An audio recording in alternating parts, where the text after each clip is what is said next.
শহরে বেআইনি নির্মাণের লাগাম টানতে আইনের রদবদল, বিশেষ করে কলকাতা পৌরসভা বিল্ডিং আইনে এবার রদবদল হতে চলেছে। জানা যাচ্ছে বেআইনি নির্মাণ নিয়ে অভিযোগ সাধারণ নাগরিকদের, আর একাধিক অভিযোগ জমা পড়েছিল এবং সে বিষয়ে যথেষ্ট উদ্বেগ প্রকাশ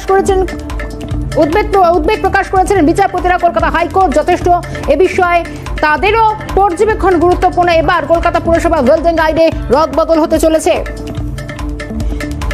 খালেদ রয়েছেন আমার সঙ্গে। খালেদ, এবার রীতিমতো বেআইনি নির্মাণ নিয়ে অভিযোগ সাধারণ নাগরিকদের একটা লাগাম টানতে চাইছে আদালত, কি জানা যাচ্ছে? একেবারে দেখো, টক টুকে অনুষ্ঠানের মাধ্যমে কিন্তু প্রচুর মানুষ সবসময় কিন্তু শহরে বিভিন্ন জায়গা বেআইনি নির্মাণের অভিযোগটা কিন্তু জানান। এর ফলে কিন্তু অনেক সময় অস্বস্তিতে পড়তে হয় কলকাতা পৌরসভা।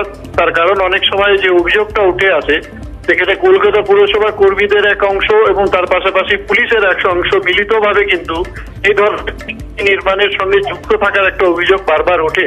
সেই কারণে কলকাতা পৌরসভা যে সিদ্ধান্তটা নিয়েছে যে এই মর্মে কিন্তু বিল্ডিং যে আইন রয়েছে সে আইনে কিছুটা পরিবর্তন আনতে হবে। তার কারণ পরিবর্তন না আনলে এই একেবারে যে এই বেআইনি নির্মাণ সেটা আটকানো সম্ভব হচ্ছিল না।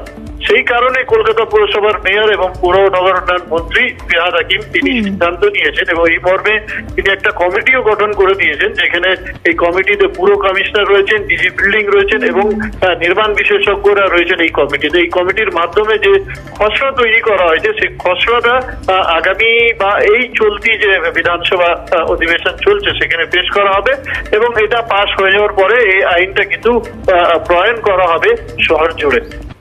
বেশ, খালেদ নজর থাকবে। ধন্যবাদ। সঙ্গে ছিলেন খালিদ জামাল।